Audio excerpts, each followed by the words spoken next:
of your exercise is saying what? Let's see. The following particulars are obtained from the records of Gajendra Manufacturing Company.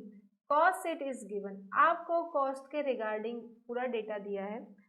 Cost per unit is given. Standard cost and actual cost की amount दिए. एक column है जो standard cost denote करती है और दूसरी column है actual cost. तो आपको easily variance के related information मिल जाएगी. Particulars में दिया है raw material का data, direct labor, factory overhead, variable and fixed. उसके बाद सेलिंग प्राइस कितनी होनी चाहिए और कितनी है वो, और सेलिंग यूनिट कितने हैं वो दिया है. अब बात करेंगे हम वेरिएंसेस की. पूछा क्या है? Calculate all types of variance and reconcile profit. That means prepare reconciliation statement of the profit. See, first of all we will talk about the material. Material का डेटा देखिए. Raw material,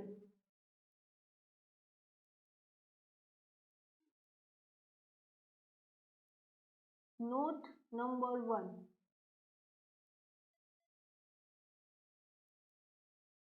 related to material. Material का data में हमको information दी है 5 kg at the rate 5%. It's a standard cost amount. That means what is your standard price for the material? It's for a material. ये पूरा जो data है material variance के लिए है.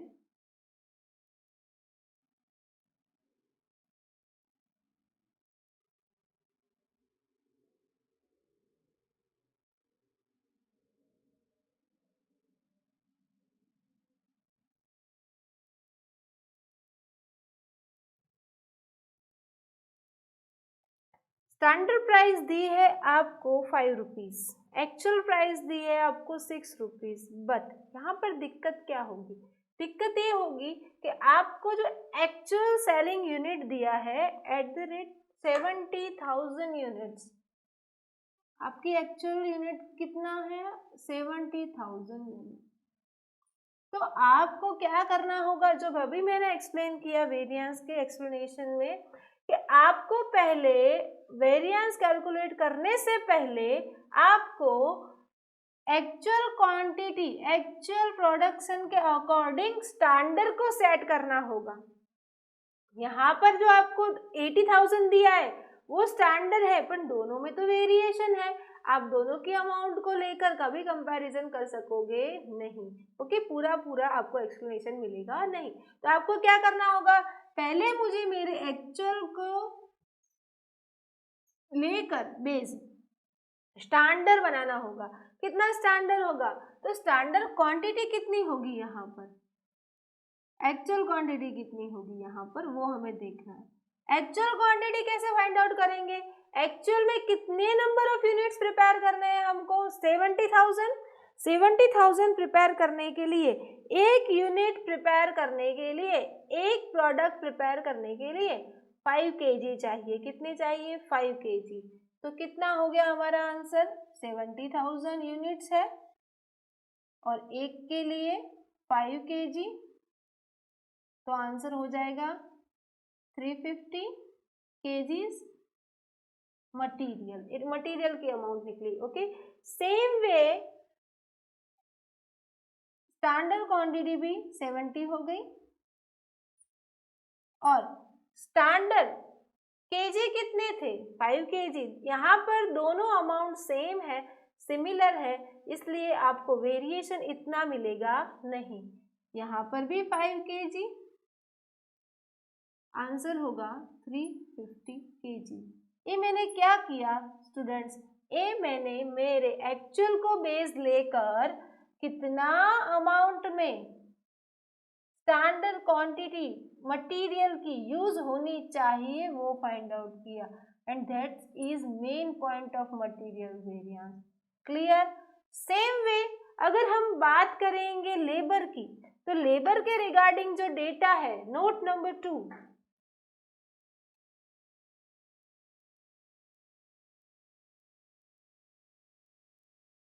related to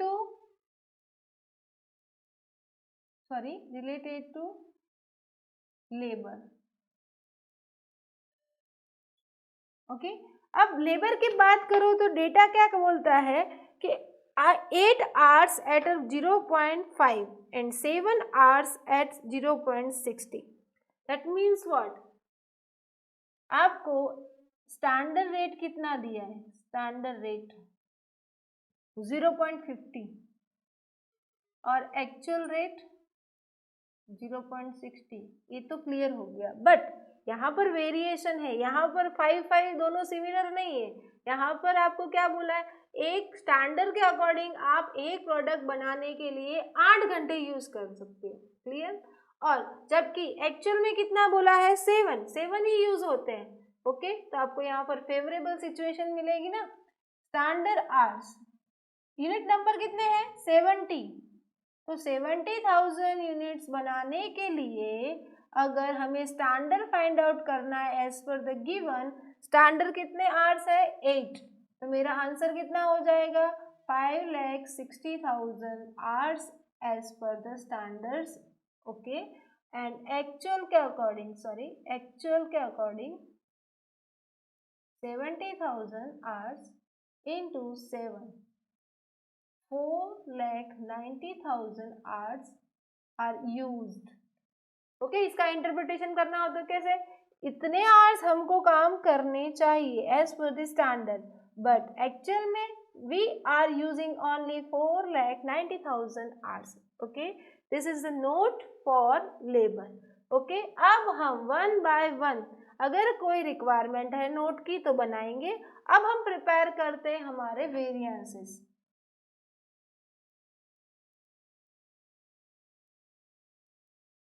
First variance related to material.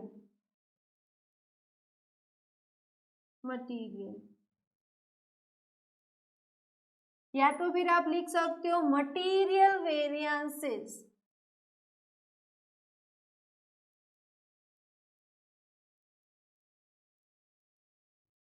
Okay, कितने variances normally हमको find out करने हैं? There are main 3 type of variance. Number 1, material cost variance. Number 2, material price variance. Number 3, material usage variance.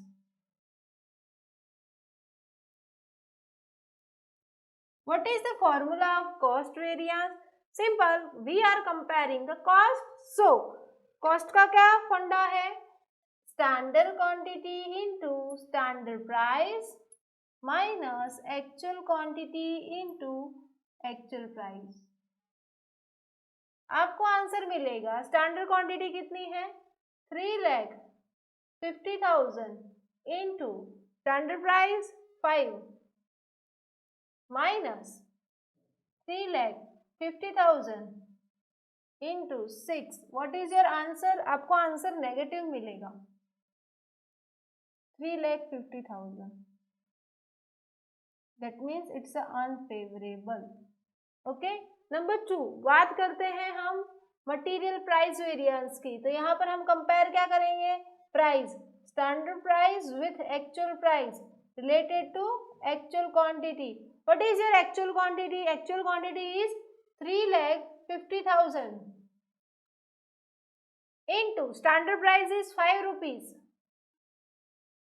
and actual price is 6 rupees. So here my answer is negative 3,50,000, unfavorable. Next, usage variance. Usage variance का formula क्या है? We are comparing the usage, S Q minus A Q multiply by S P. What is S P?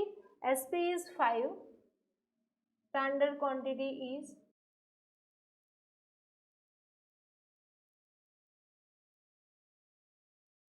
actual quantity is also 350. So my answer is nil. Okay, अब ये तीनों variance calculate कर लिए, आपके पास answer आ गए। अब trick क्या है, आपको पता होना चाहिए कि अगर मैं प्राइस एंड यूसेज वेरिएंस का टोटल सम अप करती हूँ तो मुझे आंसर मिलेगा कॉस्ट का। देखिए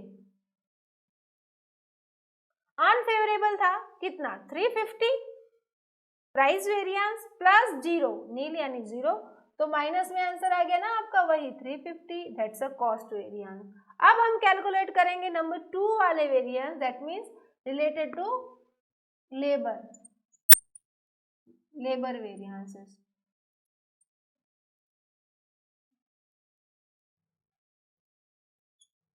labour variance, first variance is what? First is labour cost variance. In that I am multiplying standard rate into standard hours minus actual rate into actual hours. Okay, what is the amount of both? Standard rate कितना है 0.50, standard hour कितने हैं 5,60,000, 0.50 into 5,60,000 minus actual rate कितना है 0.60, actual hours इतने ही use किए हैं हमने, आंसर होगा unfavourable 14,000। Number 2 labour rate variance और you can say wage rate variance. Okay,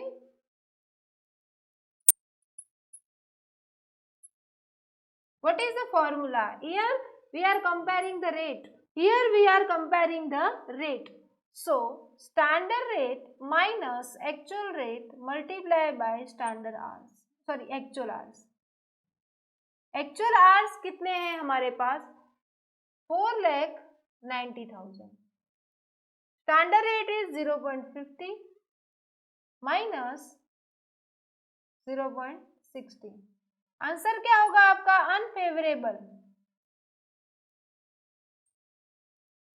negative sign को आप अगर ब्रैकेट में लिखते हो तो नेगेटिव साइन करनी जरूरी नहीं है, अनफेवरेबल वेरिएंस। अब नेक्स्ट कौन सा वेरिएंस है labour efficiency variance.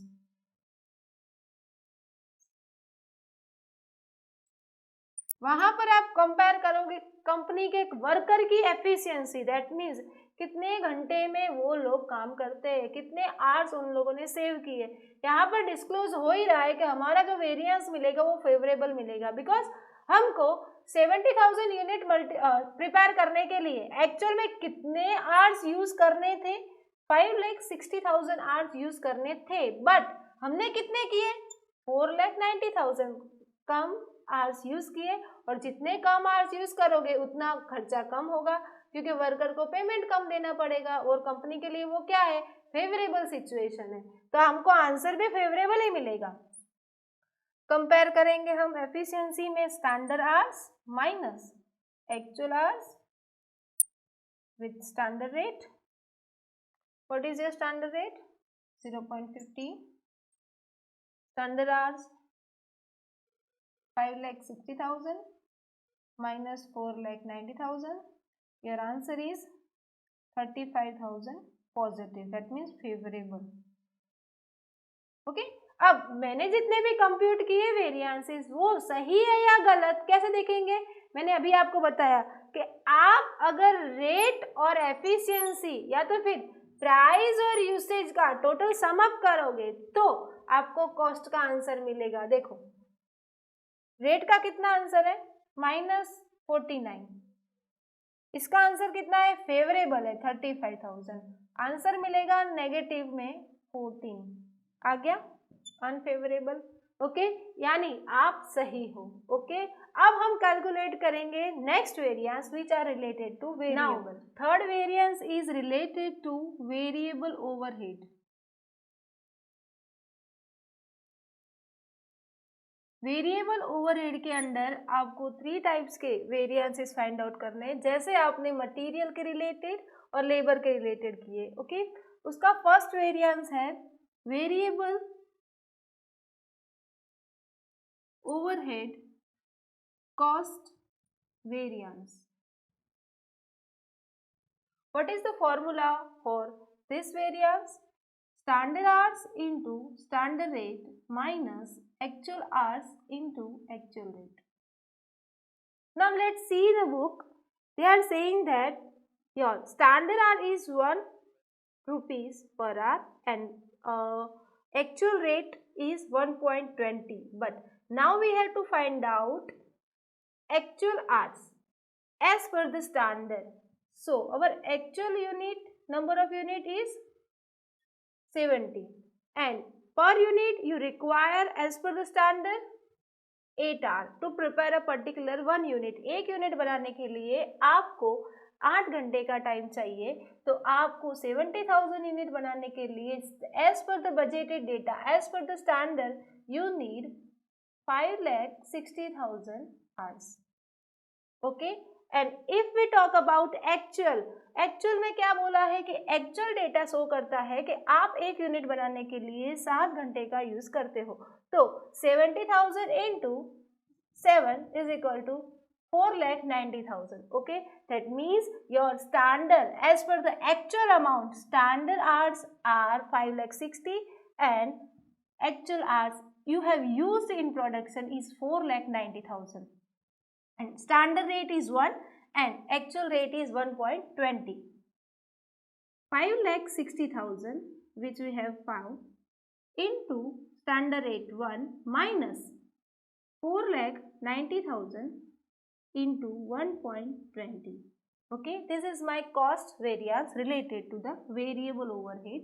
My answer will be 28,000 which will be unfavorable. Okay, now next.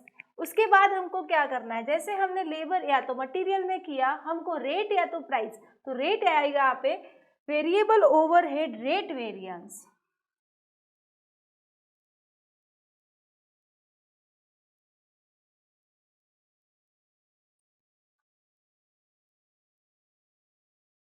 मैंने आपको लास्ट वेरिएंस में अब समझाया था कि कोई भी फॉर्मूला वेरिएंस का आपको रोट नहीं करना है. वो सिंपल एग्जांपल है कि जो वेरिएंस आप कैलकुलेट कर रहे हो उसकी कंपैरिजन करो. यहाँ पर रेट है तो स्टैंडर्ड रेट और एक्चुअल रेट की कंपैरिजन कर दो.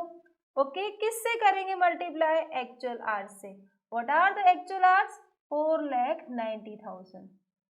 Standard rate is 1 and 1.20 is actual rate. Okay, so our answer will be 98,000 which will be unfavorable. Okay, and third one is variable efficiency variance. Efficiency means what?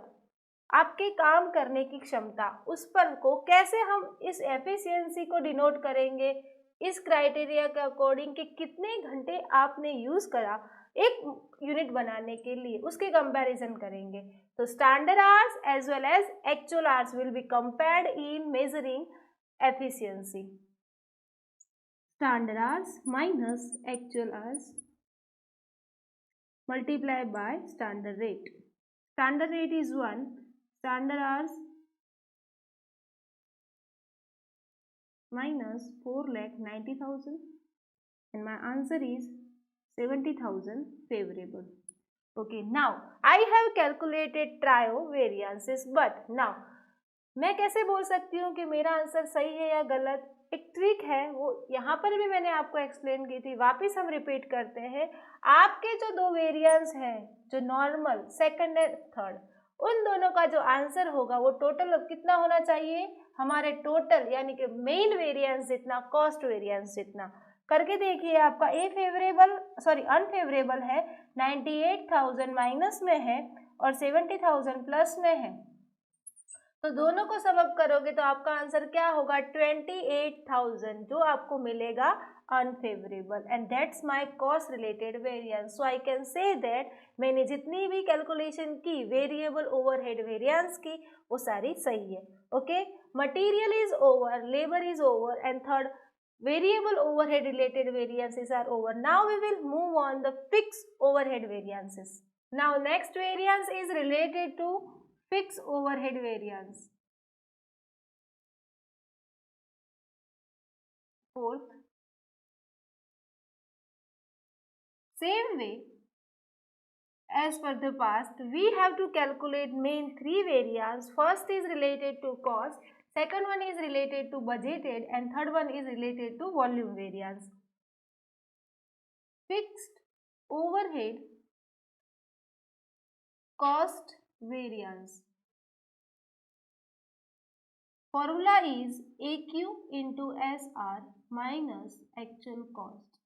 Now you will get confused, ma'am, why you have written down that type of formula? Because I have told you that कि अगर हमको cost को compare करना है तो फिर हमको क्या करना होगा, जब बजटेड डेटा और एक्चुअल डेटा का जो नंबर ऑफ यूनिट्स है वो डिफरेंट है, यहाँ पर है 80,000 बजटेड और यहाँ पर है 70,000, अगर आप डायरेक्टली कंपेयर करोगे तो आपकी कंप्यूटेशन टोटली कैलकुलेशन भी गलत हो जाएगी। इसलिए आपको क्या करना होगा, एज पर द एक्चुअल जो इंफॉर्मेशन दी है, जितने नंबर ऑफ यूनिट्स का प्रोडक्शन करते हो उसके अकॉर्डिंग आपको उसको स्टैंडर्ड में या तो फिर बजटेड में क्या करना होगा, कन्वर्ट करना होगा। क्लियर? तभी जाके आपकी कैलकुलेशन सही होगी।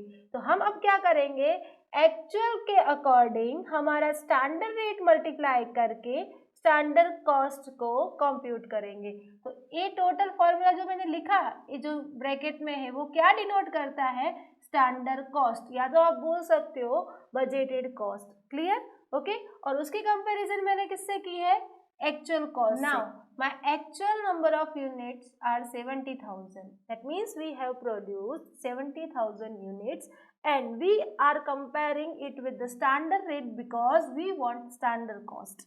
Okay, and we will compare standard cost as well as actual cost. हमारा स्टैंडर्ड रेट क्या है, बुक में देखिए आपको स्टैंडर्ड रेट फिक्स का पर यूनिट कितना दिया है, स्टैंडर्ड 1.2, ओके, एंड एक्चुअल दिया है 1.5, ओके। तो 1.2 से मल्टीप्लाई करेंगे और एक्चुअल कॉस्ट कितनी होगी वो भी हमको लिखनी है। एक्चुअल कॉस्ट कैसे मल्टीप्लाई होती है, AQ into AR, okay.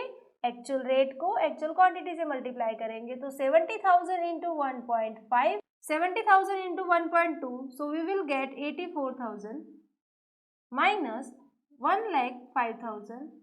So my answer will be negative 21,000. So I can say that my variance is unfavorable. Okay, fixed cost variance is over. Now second variance is fixed overhead budget variance. In this variance we are comparing budgeted cost and actual cost.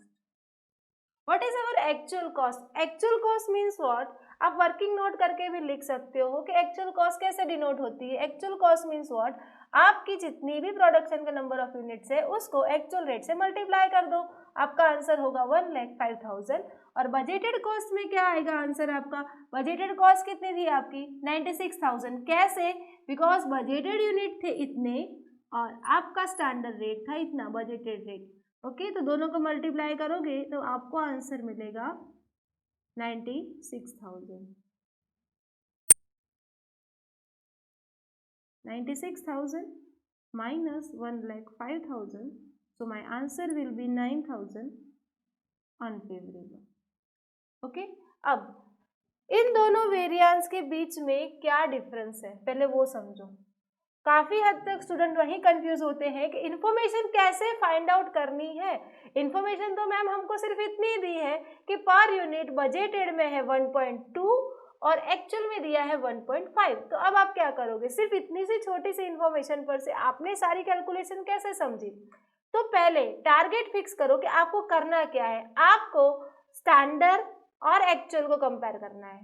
That's one thing is clear. तो standard के पास कितना है 1.2 rate, but budgeted data यानी कि standard production करना कितना था 80,000, okay वो तो हमारा नॉर्मल वेरिएंस है कि अगर हमारे पास बजटेड या तो फिर स्टैंडर्ड नंबर ऑफ यूनिट्स है उसको मल्टीप्लाई कर दो उसके रेट से, फिर एक्चुअल के रेट को एक्चुअल से, तो आपको एक वेरिएंस मिलेगा, वो नॉर्मल सा वेरिएंस है। ओके उसमें कोई दिक्कत नहीं होगी। जो सेकंड वाला वेरिएंस है वो नॉर्मल है, बट दिक्कत यहाँ पे आती है कि जब आप कंपेयर करते हो दोनों अलग अलग क्वांटिटी को, तो फिर वहां पर आपके यूनिट के लिए परफेक्ट वेरिएंस फाइंड आउट होता नहीं है। तो हम क्या करेंगे, अब हम ऐसे नहीं करेंगे, हम इसको छोड़कर इसको कन्वर्ट कर देंगे। कैसे? एक्चुअल के जो नंबर ऑफ यूनिट्स हैं उसको स्टैंडर्ड रेट से मल्टीप्लाई करो, तब जाके आपको मिलेगी एक्चुअल के according standard cost. Okay don't get confuse, दोनों चीज सेम नहीं है, दोनों चीज अलग अलग चीज अलग अलग एक्सप्लेनेशन करती है। नेक्स्ट पॉइंट है fixed overhead volume variance. Formula है स्टैंडर्ड रेट ब्रैकेट में actual quantity minus standard quantity. What is a standard rate? 1.2। Actual quantity कितनी है? 70,000 माइनस 80,000 स्टैंडर्ड क्वांटिटी, आंसर मिलेगा आपको 12,000। कैसा मिलेगा? अनफेवरेबल। ओके अब टोटल कैलकुलेशन कंप्लीट हो गई है। मैम सही की है कि गलत कैसे पता चलेगा? सेकंड और थर्ड को कंपेयर करो, दोनों को प्लस करो, कितना आता है आंसर आपका? 12,000 प्लस 9,000, दोनों अनफेवरेबल है, तो टोटल आंसर भी आएगा वो भी कैसा होगा? अनफेवरेबल, और वो आंसर हमारा फर्स्ट में डिनोट होता है। Okay so my calculated all the variance are perfectly right. Okay, now we will move on the next point, sales related variances.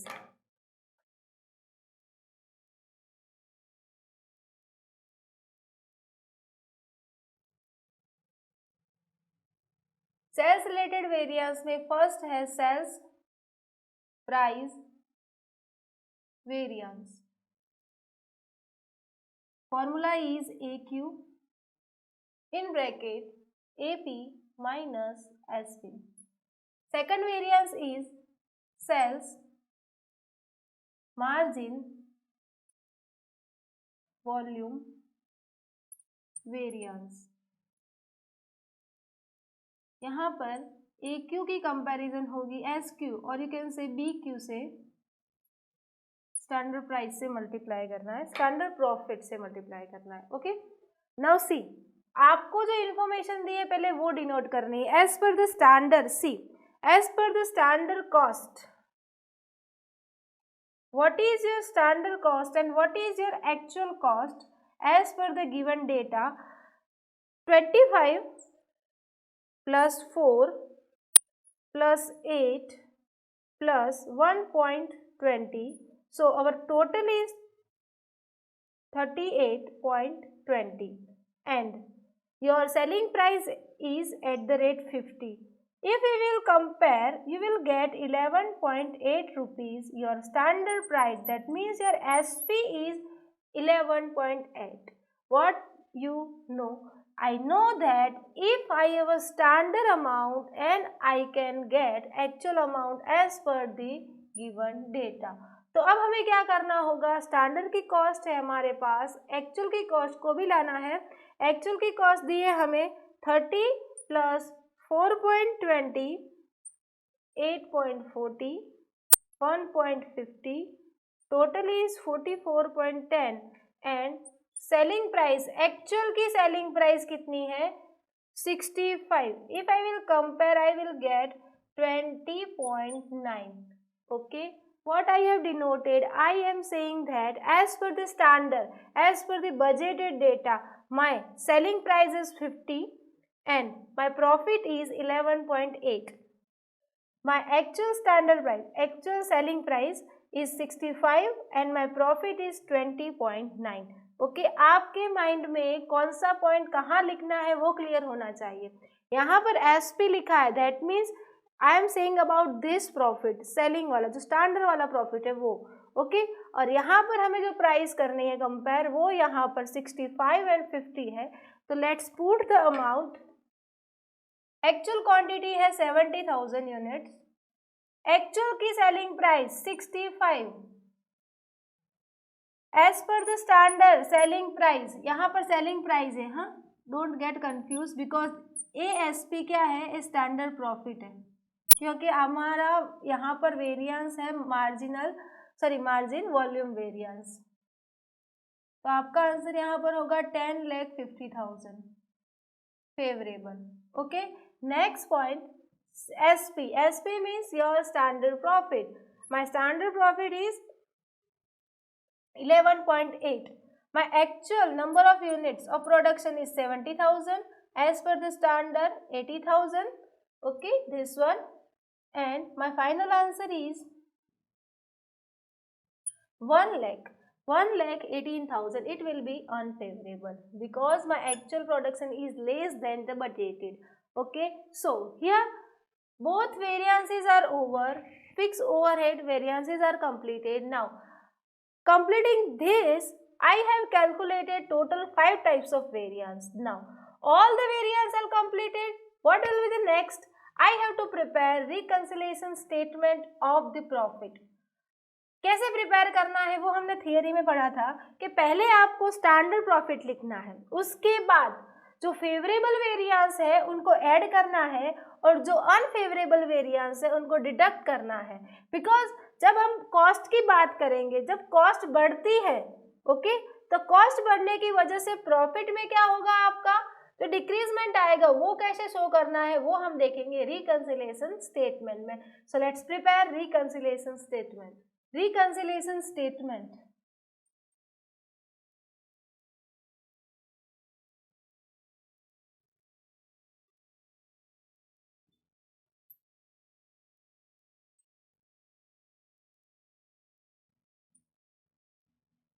Now see, we have totally covered the meaning of reconciliation statement. What is the meaning of reconciliation statement? We have reconciled the profit. We have to reach from standard to actual. Just like if you have standard profit,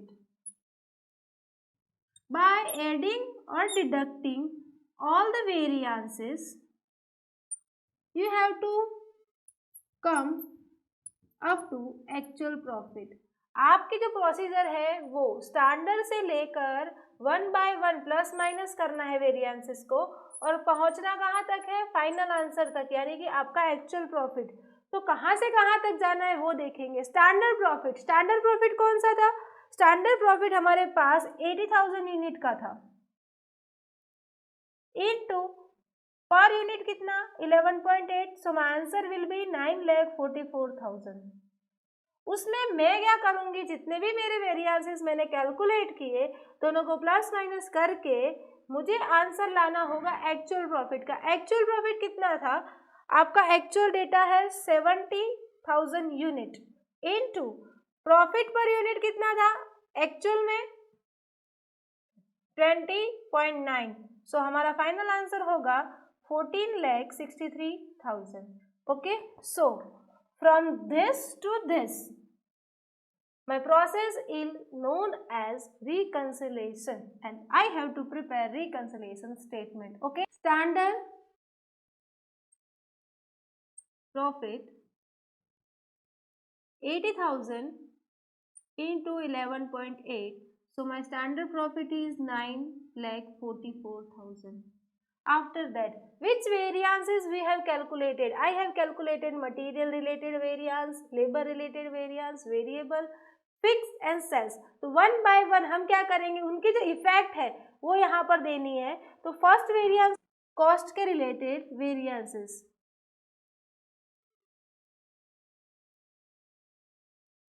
उसमें first related to material के related कितने variance थे, दो main. जो cost वाला variance था, जो final first वाला, वो यहाँ पर हमें कंसीडर नहीं करना है। क्यों? बिकॉज एट द एंड मैंने आपको क्या सिखाया था कि सेकंड और थर्ड को टोटल करने से आपको फर्स्ट का आंसर मिलता है, तो ओवरऑल उसकी इफेक्ट फर्स्ट में आ ही जाती है। तो आपको क्या करना है, सिर्फ सेकंड एंड थर्ड वाले को नोट डाउन करना है, material price variance, and third one is material usage variance. Material price variance negative है आंसर 3,50,000 डैश। इस वेरिएंस का आंसर नील था इसलिए डैश लिखना होगा यहाँ पर आपको। ओके, और फाइनल आंसर होगा 3,50,000 नेगेटिव। उसके बाद सेकंड टाइप ऑफ वेरिएंस कौन सा था? लेबर रिलेटेड यानी कि wage variances. First one is related to rate variance, wage rate variance, और उसके बाद है एफिशिएंसी वेरिएंस। -49,000 प्लस में 35,000, सो बाहर अमाउंट जाएगी -14,000। Okay, third one is variable related, variable cost related rate variance and efficiency variance।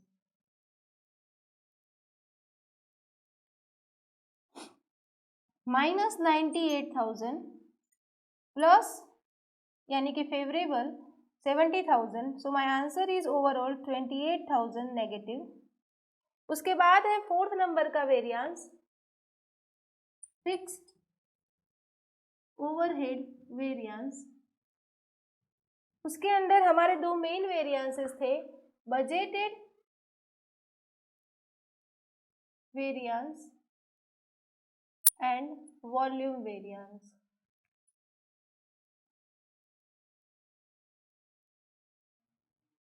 Budgeted variance का amount था -9,000 and -12,000 है वॉल्यूम वेरिएंस। टोटल 12 कॉलम में जाएगा आंसर 21,000 नेगेटिव। उसके बाद last one sales related, sales price variance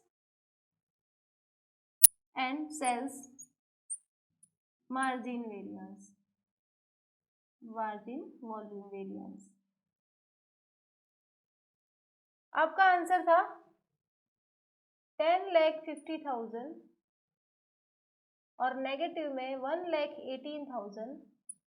बार answer जाएगा 9,32,000 और सारी अमाउंट डिडक्ट करने के बाद आपको मिलेगा एक्चुअल प्रॉफिट। करके देखिए प्लस और माइनस, आपका आंसर फाइनल इस अमाउंट से मैच हो जाएगा 14,63,000।